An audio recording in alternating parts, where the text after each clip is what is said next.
ولله الحمد. الله أكبر كبيرا والحمد لله كثيرا وسبحان الله بكرة وأصيلا. الله أكبر الله أكبر لا إله إلا الله والله أكبر الله أكبر ولله الحمد. الله أكبر كبيرا والحمد لله كثيرا وسبحان الله بكرة وأصيلا. الله أكبر الله أكبر لا إله إلا الله والله أكبر الله أكبر ولله الحمد. الله أكبر كبيرا والحمد لله كثيرا وسبحان الله بكرة وأصيلا. الحمد لله الحمد لله رب العالمين والعاقبة للمتقين والصلاة والسلام على سيدنا ومولانا محمد النبي الأمين المكين الكريم الحنين الرؤوف الرحيم وعلى آله وأصحابه أجمعين. أما بعد فقد قال الله سبحانه وتعالى في القرآن الكريم: بسم الله الرحمن الرحيم.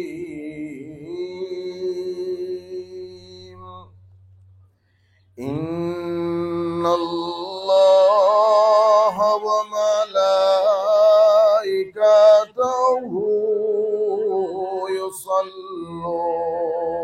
يصلون على النبي يا أيها الذين آمنوا صلوا عليه وسلموا تسليما.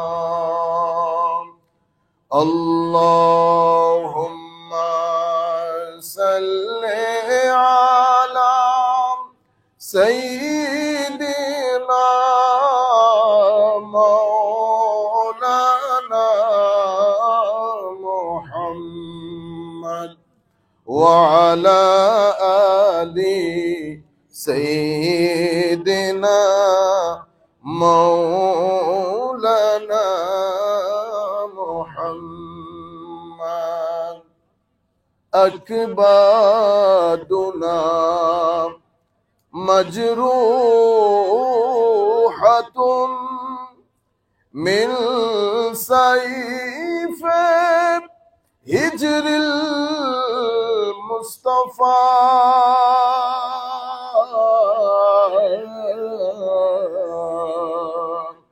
طوبى لأهل بلدة فيها النبي المحتشم. اللهم صل على سيدنا مولانا محمد وعلى آلنا مولانا محمد. قال الله سبحانه وتعالى: يا أيها الناس قد جاءتكم موعظة من ربكم وشفاء لما في الصدور وهدى ورحمة للمؤمنين قل بفضل الله وبرحمته فبذلك فليفرحوا هو خير مما يجمعون صدق الله مولانا العظيم وصدق رسوله النبي الحبيب الكريم ونحن على ذلك لمن الشاهدين والشاكرين رب صل وسلم وبارك عليه. Alhamdulillah, by the blessings and mercy of Almighty Allah, we have been able to gather for Eid al-Adha 225, just to express our gratitude to Almighty Allah. We together say, Alhamdulillahi Rabbil Alameen.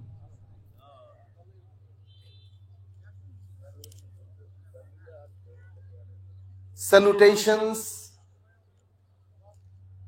to the cream of the creation, mercy for the whole mankind, Muhammadur Rasulullah sallallahu alayhi wasallam. At the very beginning, I would like to thank, special thanks to all our volunteers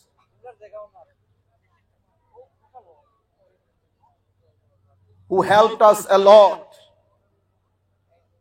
to arrange today's Eid Jamaat in this oval park. We pray to Almighty Allah. May Almighty Allah bless you all. May Almighty Allah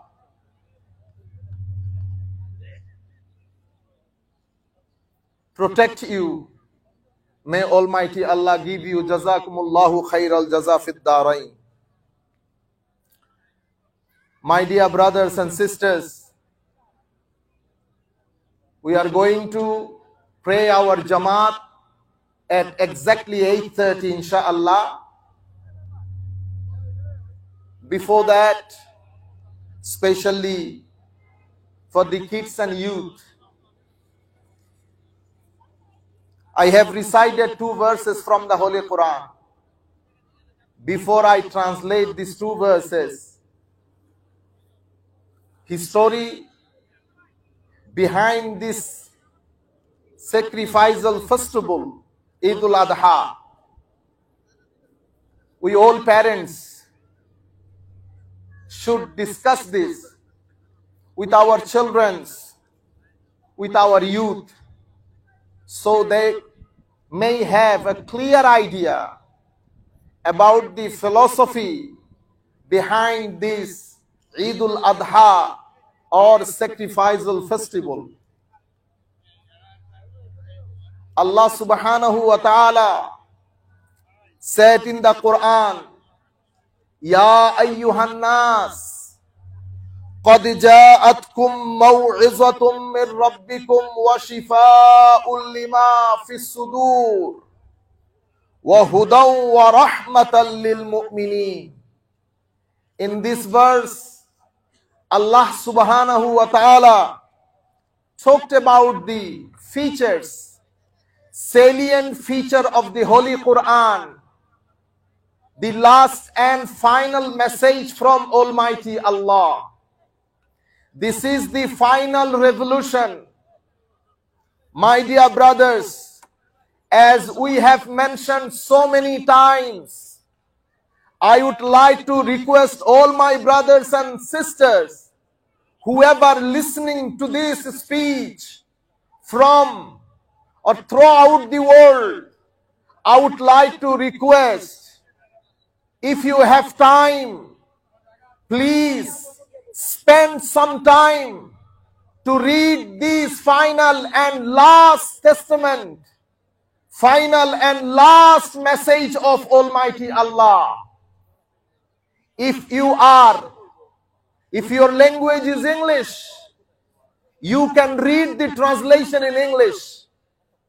If you are from any country, you can read in your own language if you do not know how to read Arabic. My dear brothers, in this verse, Allah subhanahu wa ta'ala talked about the salient feature of the Holy Quran. Allah said, "Oh humanity," He is not talking to Muslim. Allah subhanahu wa ta'ala addressing the whole humanity, saying, "Ya ayyuhan nas, O you mankind, O humanity, qad ja'atkum maw'izatum min rabbikum." Indeed, there has come to you a warning from your Lord, a cure for what is in the hearts, a guide and a mercy for the believers. My dear brothers, there are 4 features. You can call them salient feature of the Holy Quran. The first feature of the Holy Quran, as it is mentioned in this verse, Allah subhanahu wa ta'ala said, this is maw'iza.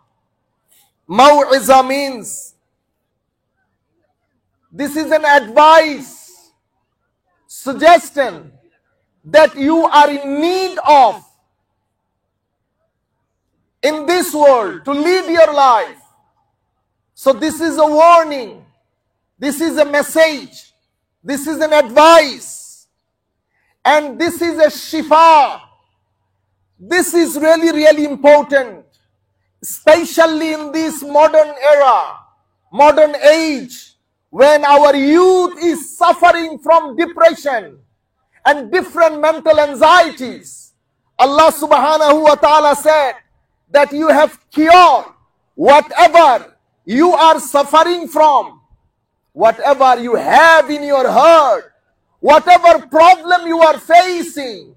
Allah subhanahu wa ta'ala said in this Quran, it has a cure. It can provide you healing. So the second feature Allah subhanahu wa ta'ala talked about, that this Quran is cure for your heart. The third thing Allah subhanahu wa ta'ala told, that this is a guidance. The fourth thing Allah subhanahu wa ta'ala said, this is a rahmah, blessings. So Quran is advice for you. Whatever advice you need in your family life, in your social life, in the life with your wives, with your children, with your neighbors, whatever suggestion and advice you need, Quran said, I am providing you that advice. And Quran said, not only that, I'll heal all your problems that your hearts are suffering from. Then Quran said, I am the guidance. If you are confused, where to go? Which one is the path of salvation? What is the truth? Quran will guide you. Quran will enlighten you. Quran will remove all your confusion from your heart with regard to the truth, with regard to the authenticity of the truth. Quran will let you know why your humanity, you are in need of religion. At this moment, I would like to request all my parents, my dear parents, our children, our future generation, they are in need of religion as they are in need of water for their physical survival. Without water, nobody can survive. Same way, without religion, our spiritual world, our spiritual dimension of life cannot survive. That's why when Allah subhanahu wa ta'ala decided to create human being on this earth. He has created the first human being and the messenger of Allah, the first ever human being, Prophet Adam alayhi salatu wassalam.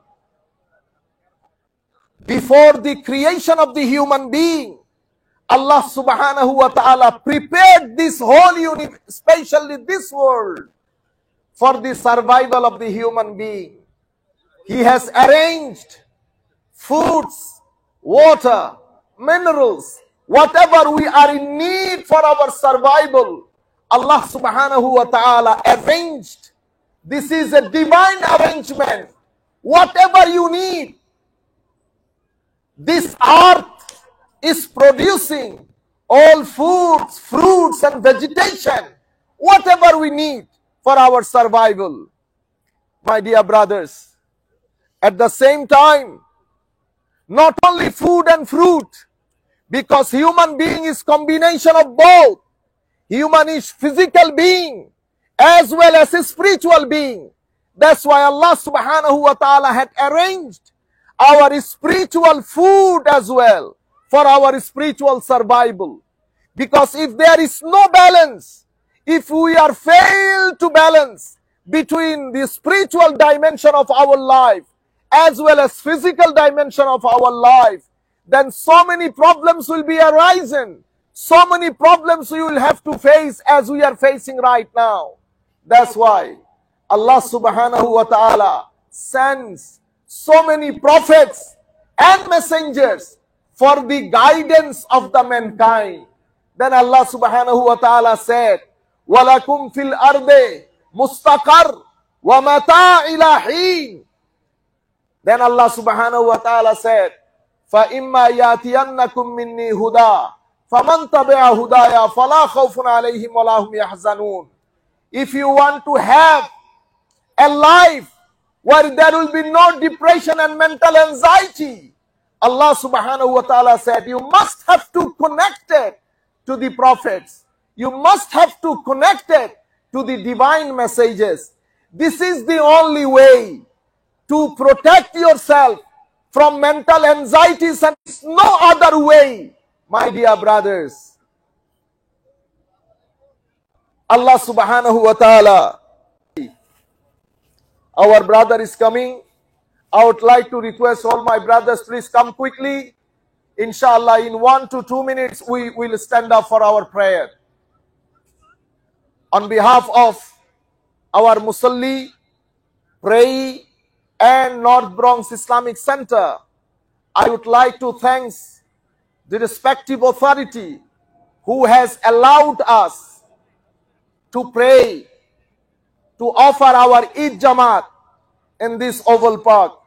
Thank you very much for your kind cooperation. Now I would like to request all my brothers, could you please stand up so that we can make requested to make the row, please.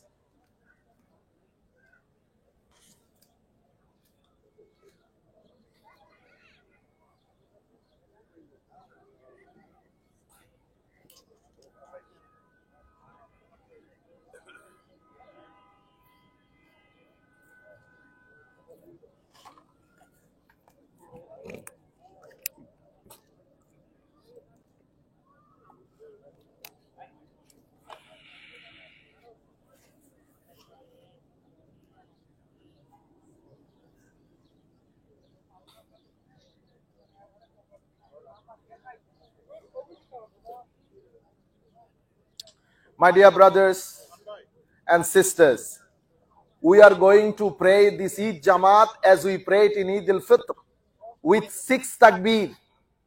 There will be 6 extra takbir. Imam in the first rakat, Imam after Sana and Ta'awuz, Imam will offer 3 takbir. In every takbir, you raise your hand and leave it as it is. Allahu Akbar, like that. Allahu Akbar. And the third takbir, Allahu Akbar. Then Imam will recite the qira'ah. This is how we finish the first takbir. So in the first rakat, we will offer 3 extra takbirs before the qira'ah. And in the second rakat, inshallah, we will offer the extra takbir after the qiraat. So no need to look right, left, inshallah. After the qiraat, when I finish the qiraat in the second rakah, don't go to ruku. I will say extra 3 takbir. Allahu Akbar, raise your hand and leave. Allahu Akbar, raise your hand and leave. Allahu Akbar, raise your hand and leave. And then we will go to ruku. After the Jamaat, inshallah, we will have khutbah and then qiyam, milat and munajat.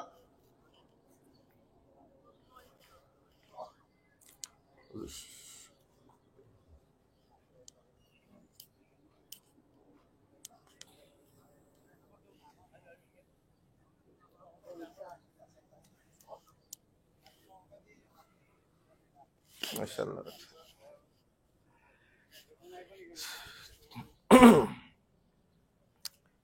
আমরা জামাত শুরু করতেছি. We are going to start our জামাত.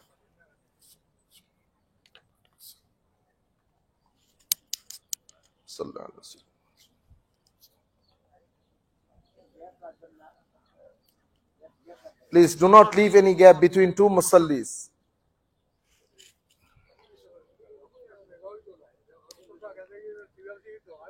না একটু জায়গা দিয়ে দেন, একটু বিসমিল্লাহ বিসমিল্লাহ উসবুর। মাশাআল্লাহ মাশাআল্লাহ।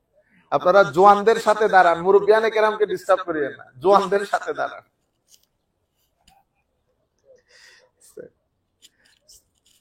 আস্তাগফিরুল্লাহ।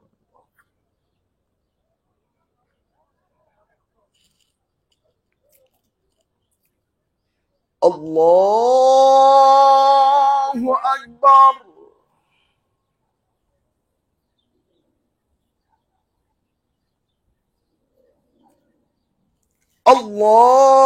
Allahu Akbar. Allahu Akbar. Allahu Akbar. Alhamdulillahi Rabbil Alameen.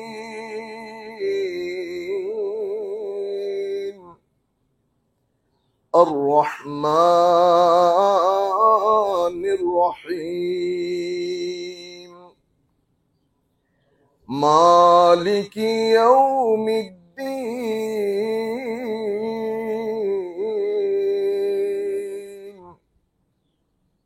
إياك نعبد وإياك نستعين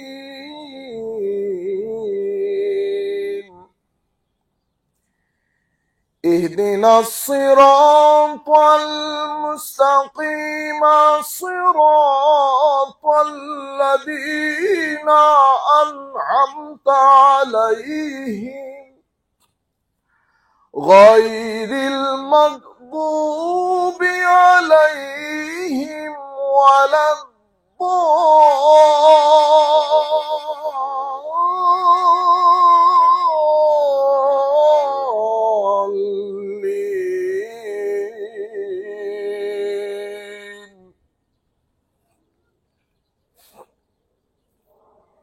إن الله وملائكته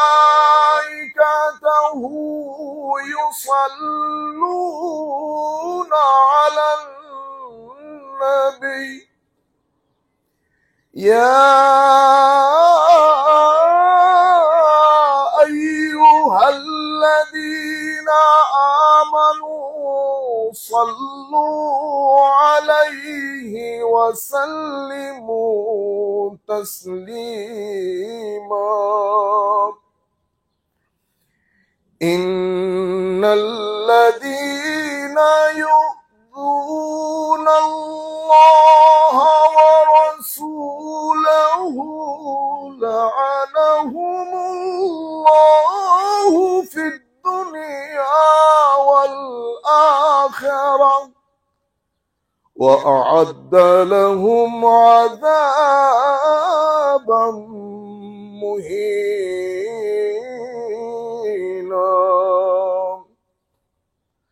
والذين يؤذون المؤمنين البينات بغير ما اكتسبوا فقد احتملوا بهتانا وإثما مبينا.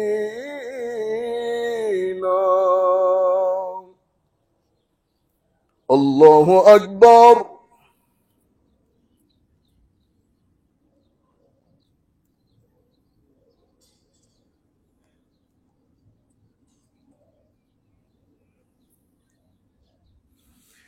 سمع الله لمن حمده.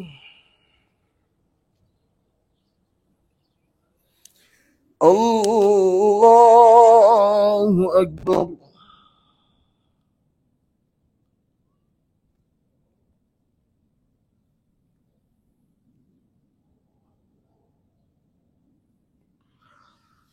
الله أكبر.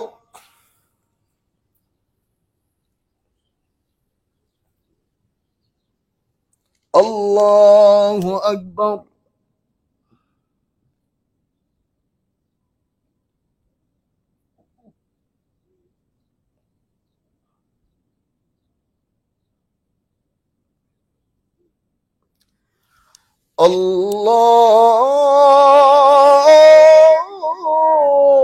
الله أكبر. الحمد لله رب العالمين الرحمن الرحيم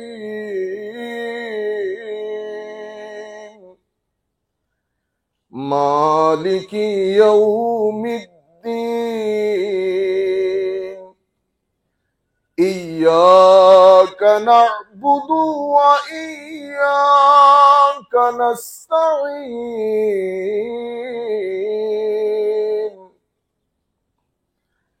اهدنا الصراط المستقيم صراط الذين أنعمت عليهم غير المغضوب عليهم ولا الضالين.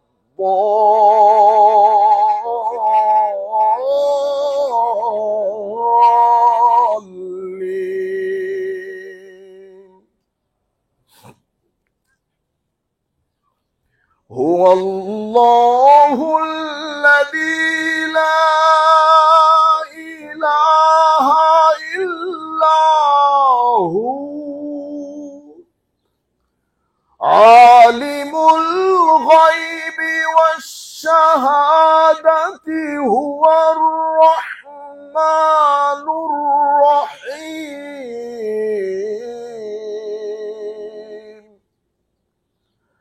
هو الله الذي لا إله إلا هو الملك القدوس السلام المؤمن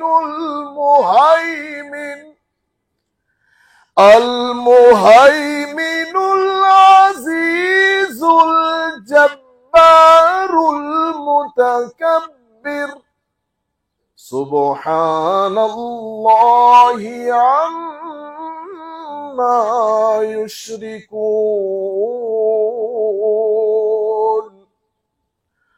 هو الله الخالق البارئ المصور له الأسماء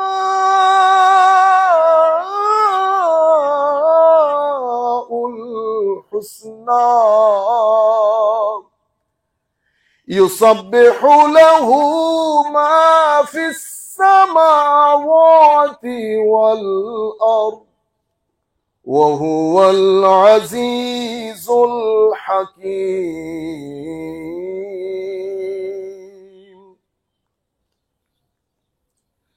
الله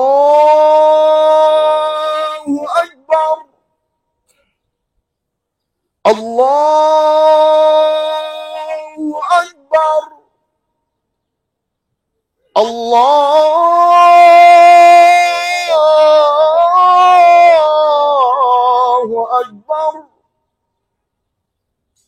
الله أكبر.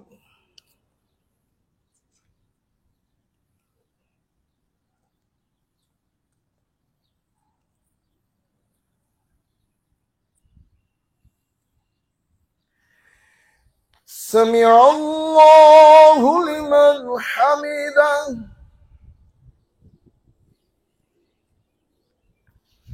الله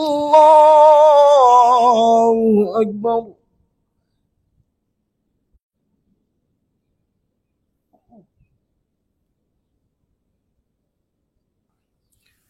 الله أكبر. الله أكبر.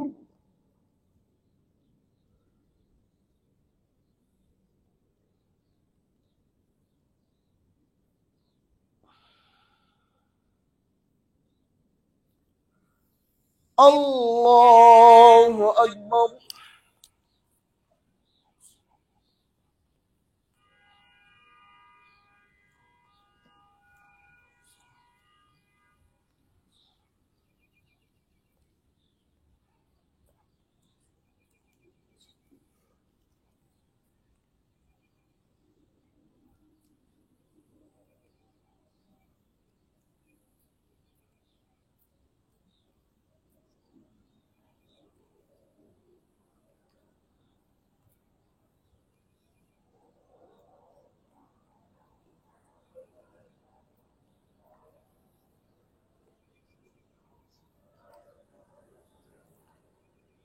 السلام عليكم ورحمة الله. السلام عليكم ورحمة الله. الله أكبر. الله أكبر. لا إله إلا الله. الله أكبر. الله أكبر ولله الحمد. الله أكبر كبيرا والحمد لله كثيرا وسبحان الله بكرة وأصيلا. الله أكبر. الله أكبر. الله أكبر. الله أكبر. الله أكبر. الله أكبر. الله أكبر. الله أكبر. الله أكبر. الله أكبر. لا إله إلا الله والله أكبر. الله أكبر ولله الحمد. الحمد لله الذي جعل الأعياد في الإسلام مصدرا للهناء والسرور. الحمد لله الذي تفضل في هذه الأيام العشر على كل عبد شكور. سبحانه غافر الذنب وقابل التوب شديد العقاب. نحمده على نعم أتمها وعافية أسبغها ومحن رفعها وكروب كشفها. ونشكره على ما شرع لنا من المناسك وما علمنا من الأحكام والشرائع ولولاه سبحانه لضللنا. وأشهد أن محمدا صلى الله عليه وسلم عبده ورسوله صاحب الوجه الأنور والجبين الأزهر وأفضل من صلى وزكى وصام وحج واعتمر. صلى الله عليه وعلى آله وصحبه وسلم تسليما مديدا وأكثر. أما بعد فلنتق الله تعالى في أقوالنا وأفعالنا ونياتنا وما نأتي وما نذر. ألزموا التقوى تسعدوا فمن اتقى وأصلح فلا خوف عليهم ولا هم يحزنون. الله أكبر. لا إله إلا الله والله أكبر. الله أكبر ولله الحمد. معاشر المسلمين والمسلمات، اتقوا الله تعالى حق التقوى وراقبوه في السر والنجوى وتسودوا فإن خير الزاد التقوى. العيد من أعظم المنن التي امتن الله بها على عباده لإظهار الفرح والسرور والأنس والحبور. قل بفضل الله وبرحمته فبذلك فليفرحوا هو خير مما يجمعون. وإنا لكل أمة أعيادا تحتفي بها، وهذا عيدنا الذي يميزنا عن أعياد غيرنا. أيها المسلمون، لقد شرع الله لنا في هذا اليوم المبارك ذبح الأضاحي تقربا لله وزلفى. قال سبحانه وتعالى: قل إن صلاتي ونسكي ومحياي ومماتي لله رب العالمين لا شريك له وبذلك أمرت وأنا أول المسلمين. ضحوا عباد الله وطيبوا نفسا بضحاياكم، واذكروا الله على ما رزقكم وهداكم، فإنه ما عبد الله في يوم النحر بمثل إراقة الدم الأضاحي، وإن الدم لا يقع من الله بمكان قبل أن يقع على الأرض. عباد الله، لا يصعد إلى الله اللحم، الله غني عنا وعن لحومنا، لن ينال الله لحومها ولا دماؤها ولكن يناله التقوى. العيد مظهر من مظاهر وحدة الأمة المسلمة، تذوب فيه الفوارق وتتلاشى عصبية العروق، فالغني والفقير والعربي والأعجمي يهتفون بلسان واحد: الله أكبر، الله أكبر، لا إله إلا الله، الله أكبر، الله أكبر، ولله الحمد. نسأل الله سبحانه وتعالى أن يتقبل منا أجمعين وأن يتوب علينا إنه أرحم الراحمين. نفعني الله وإياكم بالقرآن العظيم وبهدي سيد المرسلين. أقول قولي هذا وأستغفر الله لي ولكم ولسائر المسلمين من كل ذنب وخطيئة فاستغفروه إنه هو الغفور الرحيم.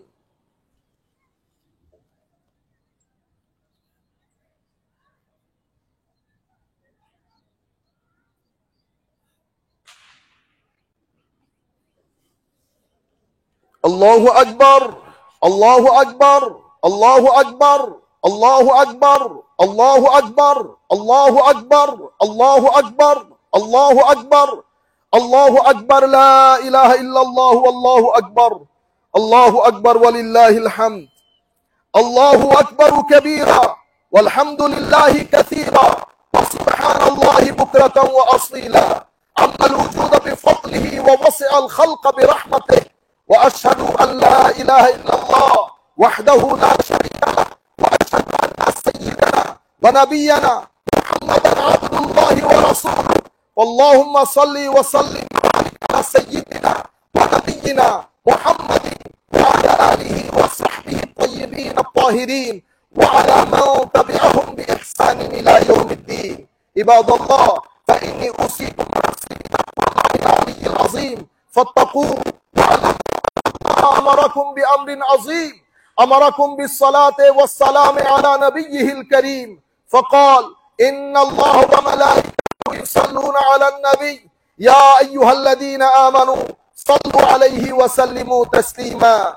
اللهم فصل وسلم وبارك على سيدنا محمد وعلى آله وأزواجه وذرياته وأصحابه كما صليت وسلمت وباركت على سيدنا إبراهيم وعلى آل سيدنا إبراهيم في العالمين إنك حميد مجيد. وارض اللهم عن الخلفاء الراشدين المهديين أبي بكر وعمر وعثمان وعلي رضي الله عنهم أجمعين، وعن باقي الصحابة أجمعين، خصوصا من الأنصار والمهاجرين والتابعين لهم في كل وقت وحين.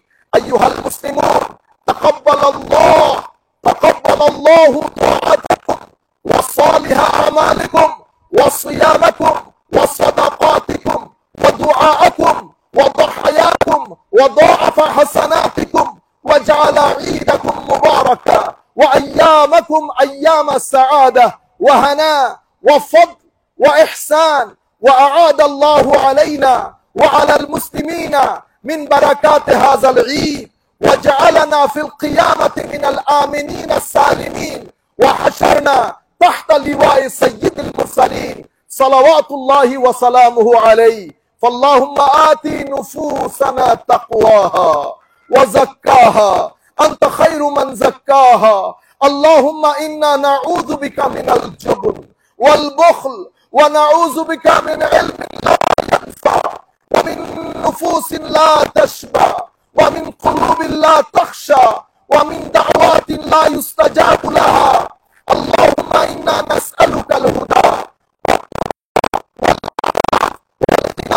اللهم إنا نعوذ بك من زوال نعمتك وتحول عافيتك وفجاءة نقمتك وجميع سخطك. اللهم زدنا ولا تنقصنا، وأكرمنا ولا تهنا، وأعطنا ولا تحرمنا، وآثرنا وانصر علينا، وارض عنا وعن والدينا وجميع المسلمين. اللهم إنا نسألك المغفرة والتقوى والاستمساك بالعروة الوثقى، نسألك الثبات حتى الممات يا أرحم الراحمين. سبحان ربك رب العزة عما يصفون، وسلام على المرسلين، والحمد لله رب العالمين. عيد مبارك، عيد مبارك، عيد مبارك، وكل عام وأنتم بخير. جزاكم الله خير الجزاء في الدارين।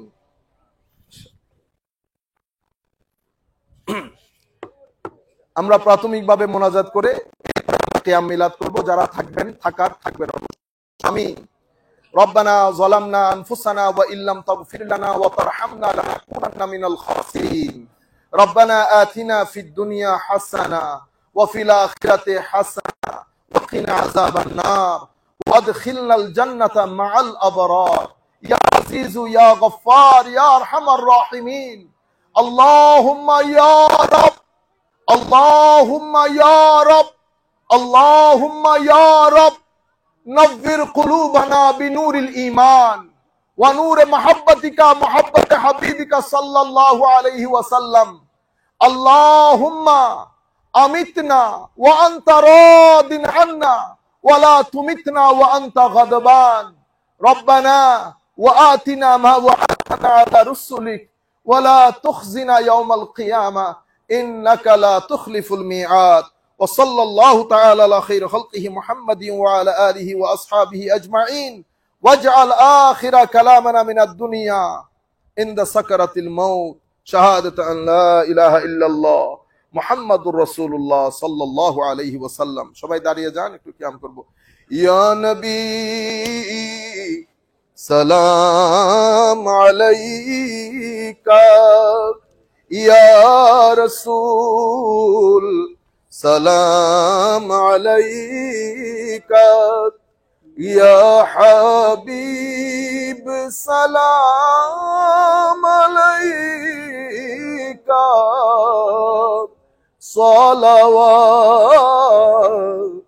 সালাওয়াতুল্লাহ আলাইকা আইয়ুহাল مبعوث فينا، جئت بالأمر المطاع، جئت شرفت المدينة. مرحبا يا خير داعي، يا نبي سلام عليك، يا رسول سلام عليك، يا حبيب سلام عليك، صلوات الله عليك. मालिक जन्नत तुम ही हो, कासिम नेमतें तुम ही हो, साक़िए कौसर तुम ही हो, शाफिए महशर तुम ही हो, या नबी सलाम अलैका, सलाम अलैका, या हबीब सलाम अलैका, सलावतुल्लाह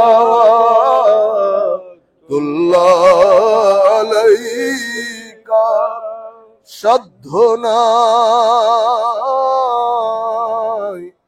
যেতে মদিনা, দিন রাত এই তো ভাবনা, দেখা দেন নবী স্বপনে,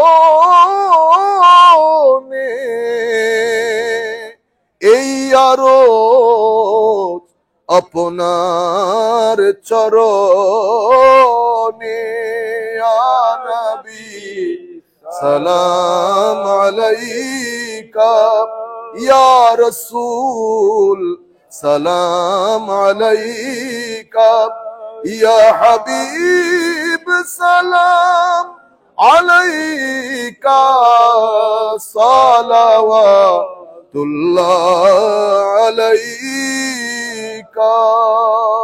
বালাগাল উলা বিকামালিহি, কাশাফাদ দুজা বিজামালিহি, হাসনাত জামিউ খিসালিহি, সাল্লু আলাইহি ওয়া আলিহি। আল্লাহুম্মা আমিন। ইয়া আল্লাহ, ঈদের জামাতের পরে মাওলাই করিম পার্কে আপনার প্যারা রাসূলের দরবারে সালাতু সালাম আরজ করলাম, ঈদের জামাত পড়লাম, যেভাবে আপনি তৌফিক দিয়েছেন মাওলা। আল্লাহ, আমরা ছোট বড় নারী পুরুষ নির্বিশেষে ঈদের জামাতের পরে আপনার আজিম দরবারে হাত তুলেছি আল্লাহ। মাওলা, লাখো ভাই আমাদের এখন আরাফা থেকে জামারাতের দিকে দল বদল ছুটে চলছে মাওলা। তাদের দিকে তাকিয়ে, আপনার মেহমানদের দিকে তাকিয়ে আল্লাহ আমাদের এই হাতগুলো আপনার দরবারে কবুল করে নেন মাওলা। আল্লাহ, যা কিছু আদায় করেছি, সালাতু সালাম করেছি মহব্বতের সাথে, এর সওয়াব মাওলাই করিম যা আপনি দান করেছেন, ভুল ত্রুটি ক্ষমা করে মাওলা আমাদের সকলের পক্ষ থেকে সোনার মদিনায় পৌঁছিয়ে দিন।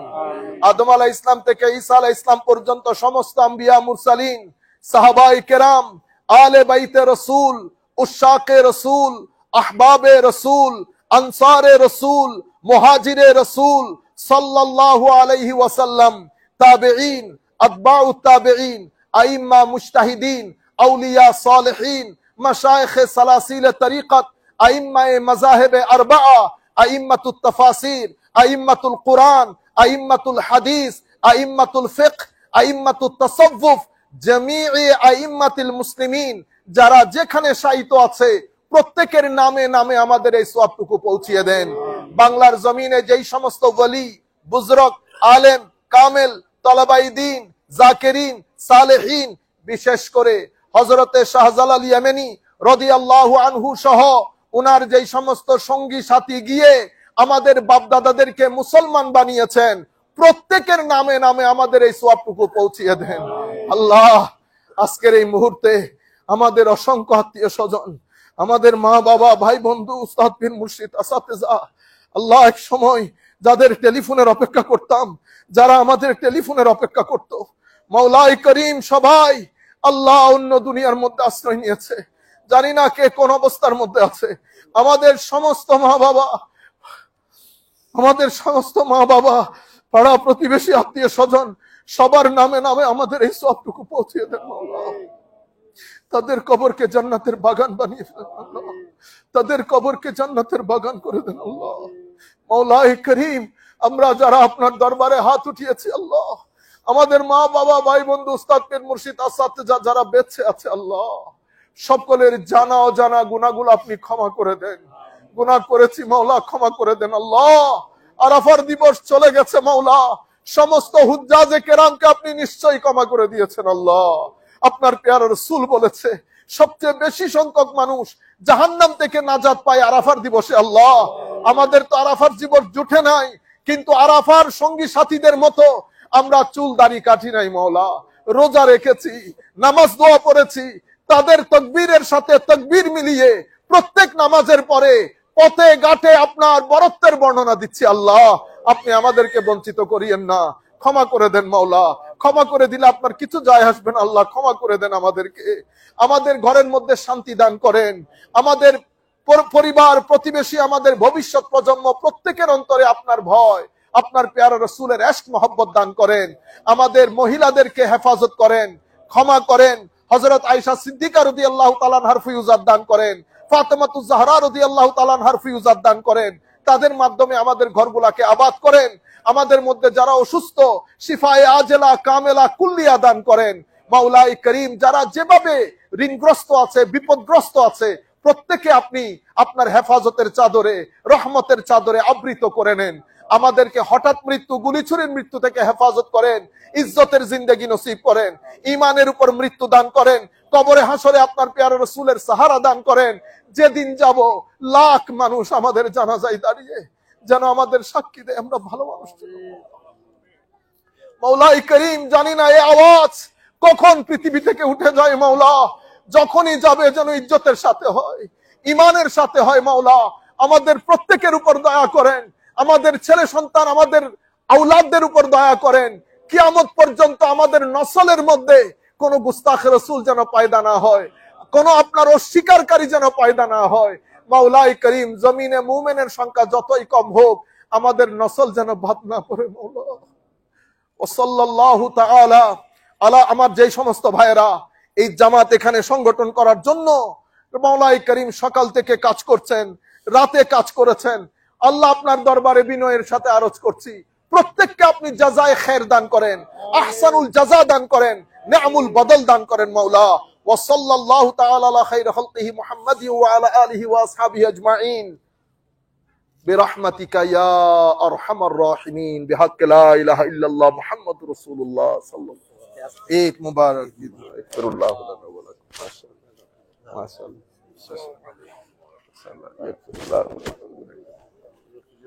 ما شاء الله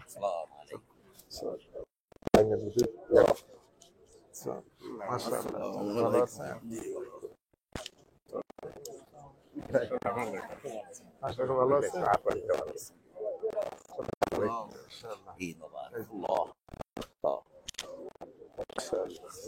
ভালো আছে মাশাআল্লাহ। আমার মোবাইল ভালো আছে মাশাআল্লাহ।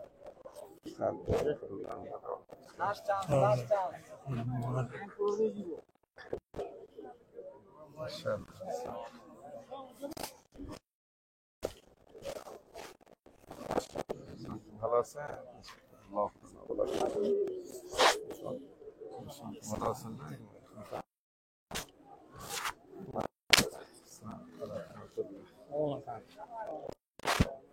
মুরব্বীরা একটু আগে আপনারা মাইন্ড করিয়েন না আবার।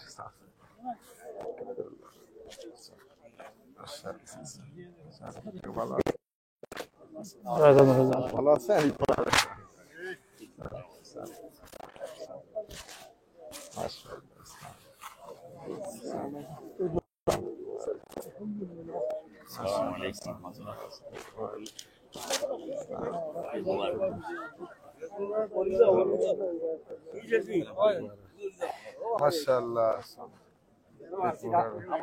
ভালো আছেন? আসসালামু আলাইকুম। মাশাআল্লাহ। Good. How are you? Good. মাশাআল্লাহ।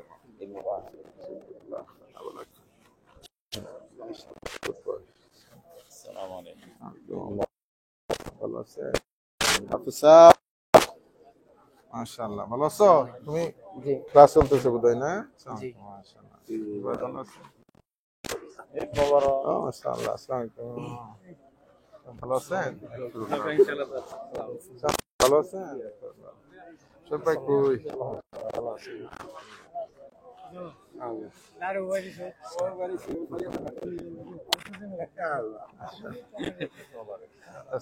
আসসালামু আলাইকুম।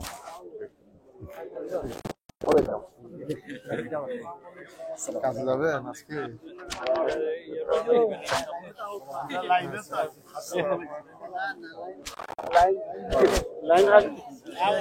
একটু দাঁড়ান।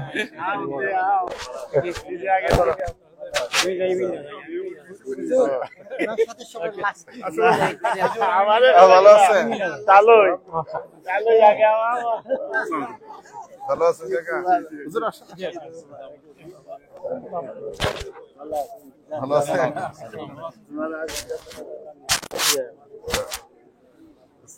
হুজুর ভালো আছেন? ভালো আছেন। মঙ্গলবারে বলছেন না? এই এই এই টিউসডে। আচ্ছা আচ্ছা আচ্ছা আচ্ছা। আমার বাতি যারা আপনারা খুবই ভালো। মাশাআল্লাহ। ভালো আছেন? আলহামদুলিল্লাহ। ভালো আছেন? জি জি। আমাদের বাইক না। হ্যাঁ কখন আসছে? আচ্ছা আচ্ছা এখানে। হ্যাঁ মাশাআল্লাহ। মাশাআল্লাহ। এখানে থাকে? ভালো আছেন? এটা এত লম্বা হইলে কেমন হবে? হ্যাঁ এত লম্বা হইলে তো ঝামেলা। ভালো আছেন?